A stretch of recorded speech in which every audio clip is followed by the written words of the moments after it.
Hey, little mama. Hey, so this morning, here, I'll take my sunglasses off. So this morning, you and I got in a text conversation. It was,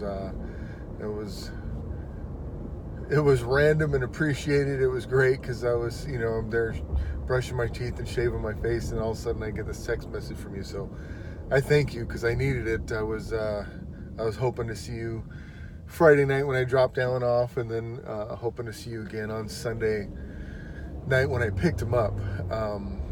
So I thank you. I needed to hear from you. And so we talked about if you didn't perform, or if the outcome of your grades wasn't, if it didn't equal the effort that you put into it, and you said that you gave it a straight A effort, right? Which is all I ask, right? But when you're done and you look back and you go, okay, well, I put a straight A effort in. I worked really hard every day, and I didn't get the grades that I think I should have got for putting a straight A effort in, right? Well, you got to look back and say, okay, well, what can I do differently? Maybe I'm focusing or working really hard on a certain aspect, but I'm not working as hard on the other. Or, you got to kind of look at it and evaluate and see if there's something you can change or something you can tweak in your study habits and how you prepare for tests, whatever the case, right? So there's something that I've always told your brothers, and you've probably heard me say it several times, is that if I give you all the answers to a test on Monday, and I tell you I'm gonna test you on this on Friday, what grade should you get, right? And the answer to that question is always I should get 100%, because you're giving me all the answers on Monday. You got a whole week to study all the answers, right? Well, that's what spelling is, right? Every week you know exactly what's going to be on the test. And so that's the biggest indicator to me if your study habits are being used wisely, if your study time is being used wisely, rather.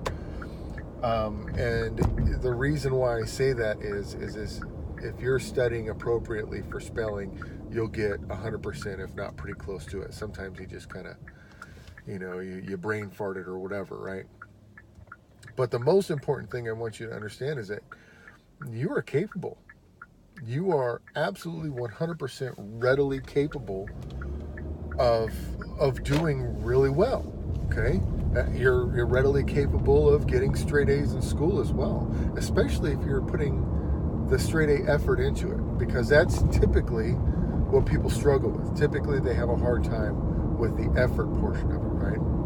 So the Bible tells us in Genesis chapter 1, I believe it's either verse 27 or 57, that we are made in the image of God, right? And the verse goes on to say that he made us. It says it three times. Wait, there you go. You can see it now.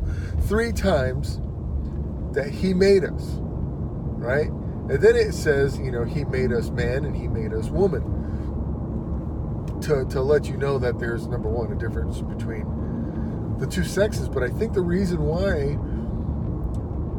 the writer of the book of Genesis emphasizes 3 times that he made us is because I think that people marvel, right? God created us in his image. So if you want to know what God looks like, he looks like us, right? He's probably got 2 legs, 2 arms, 10 fingers, 10 toes, right? So if he made us in his image and he's capable of creating everything, all of creation, well, then you're capable of getting straight A's, right? And if you're working hard and you're putting the effort in, well, then there's something that we need to adjust, right? And I want you to think about that, because I don't know the answer. Maybe you could talk to your mom about it. What is it that you could be doing differently, right? And the good thing about evaluating these things, the good thing about evaluating these things is sometimes you realize that you're putting way more effort into something and you can adjust it, and it's actually easier, right? I used to spend a lot of time on memorizing things, and then I made flashcards, and I realized, okay, well, I don't need to memorize all this stuff. I just need to remember this much stuff, right?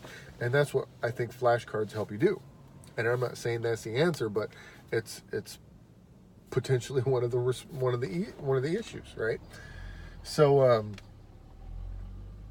so if we're made in the image of God, Mama, then you're capable of getting straight A's in school, as your brother is. Your brother got 5 A's and a C, 5 A's and a C. So we were looking at it, and I like to go through and do all the adjustments, and he had 3 missing assignments in this one chapter. And my rule is no missing assignments, no missing extra credit opportunities, right? You do every single assignment, chances are you'll do good on the test, right? So he missed 3 assignments for this one chapter, and then he got a D on the test. Well, he probably got a D on the test because he didn't do all the homework. Now, had he done all the homework like he did for the other 2 chapters, he probably would have got a B plus like he did on the other 2 chapter tests, which means he would have got an A, right? It would have been 6 A's, straight A's, and he would have had the results that fit the effort, right? Coincidentally, those were the only 3 assignments he missed the entire trimester. So I'm only using your brother as an example because he's here and I can see exactly what's going on. I won't know exactly what your report card looks like until it gets mailed to me, and sometimes that takes 2 or 3 weeks. So when we get it, we will look at it a little more in depth. The other benefit that your brother has is that I can look online and see every single assignment that's available, that he's missed, that he's turned in, what grades he's got on them. I can see which ones can be redone and resubmitted for a better credit or whatever. Sometimes teachers put some notes on there. The whole class struggled with this assignment or whatever, but and I don't have that benefit with you. But so that's why I'm asking you, what adjustments can we make? All right, I need your insight. I need you to really think about this one because it's important. Okay, Mama, I love you. I cannot wait to see you this weekend. I'm very excited. I get this climbing suspicion that you've been watching Heartland without me.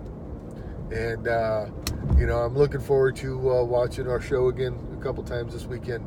But I love you. I'm praying for you. I hope that you're praying for you. You're deserving. You're worthy of it. And I am so looking forward to seeing you.